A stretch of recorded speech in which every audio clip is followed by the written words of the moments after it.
Hey everyone, it's the Y Guy, back again with another video, and today we're going to be going over the full comic story recap of comic 3 of the Batman Fortnite 0 Point. So make sure you subscribe, leave a like, and turn on the notification bell for daily content, and let's get straight into this. By the way, if you do want to see early gameplay of the pickaxe that you get for getting this comic, and just me straight up reading the comic early, both links are down in the description. So with that said, now let's get straight into the video with just getting straight into this. The comic starts with Batman fighting some Fortnite characters while someone is writing an email on how they are worried about Batman. He writes to Spy Ops about how since Catwoman escaped the loop, he wants to follow her even though that he doesn't remember her. He also tells them about how he upgrades his gear and writes himself notes.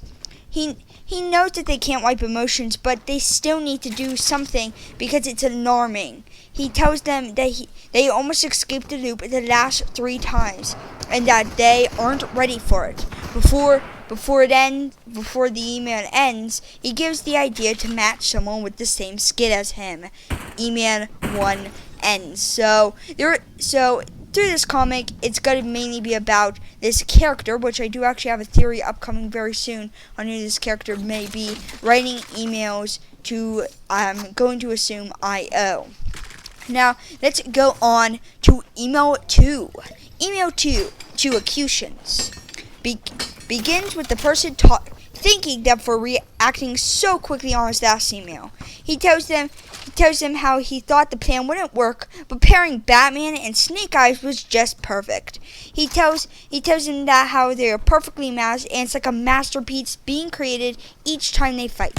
He tells them that under different circumstances it would be worrying, but every 22 minutes they get a whole new fight, and they should start sending popcorn. And with that, email 2 ends.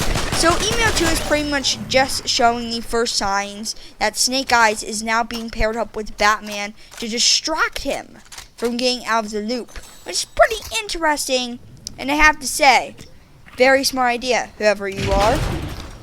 Email 3 to Archives starts and he tells them of the amazing things these two do for an entire loop, but then he gets to the real reason for asking. The other assets have literally stopped fighting and are now just teaming up and watching these guys fight. Pretty interesting. And with that, of course, email 3 ends. So this is, in my personal opinion, much more of just a comedy one more than a serious one. And yeah. So email 4 is to Spy Ops. Starts with him bringing up the fact previously discussed. Then he brings up that he is wondering if respect is a emotion. Then he asks to please advise. Email 4 ends. So this one is now bringing up this character's fact that is respect an emotion, because if we don't know, emotions can't be erased inside the loop. So it could be pretty interesting if respect is an emotion, and now they're clearly remembering each other.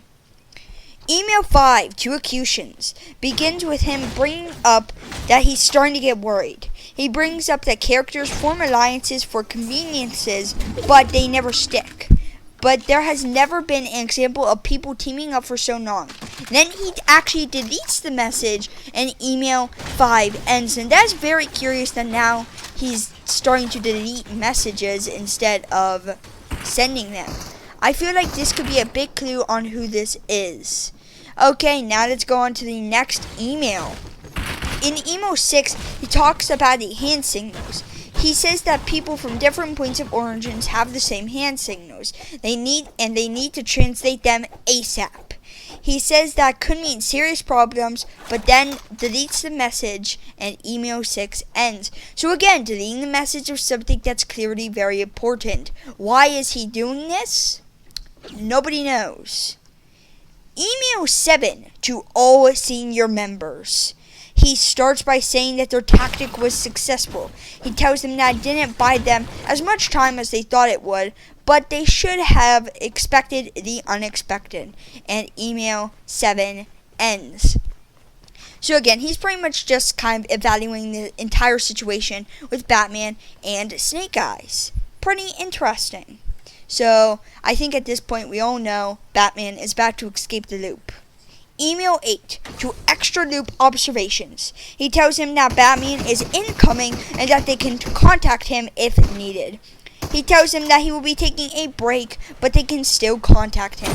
Email 8 ends. And this is actually the last email from whoever this is. So again, it's pretty interesting. Clearly, now, this person is now taking a break from doing whatever he is doing. And Batman has now escaped the loop. Clearly. And now, now we're just completely skipping the entirety of the emails anymore, because there's no more emails, but there is still story. Batman lands on the island and is greeted by the words, "Don't do anything stupid." Batman turns around to see Deathstroke holding a gun to Catwoman's head, saying, "No sudden moves, or she's dead." And that is it. And it just straight up leaves us with a to be continued. And it's very interesting that Deathstroke can talk. And that is the entire story recap. It is a very interesting story, and I have to say, this has been one of my favorite comics out of these 6 so far. And again, if you want more proof that I do actually have this, I have early gameplay of the Catwoman Pickaxe in as a video, link in the description, and of me actually just reading the comics if you want to go check out the entire thing. And that's it for the video, so make sure you subscribe, leave a like, and turn on the notification bell for daily content, and I will see you in the next one. Goodbye!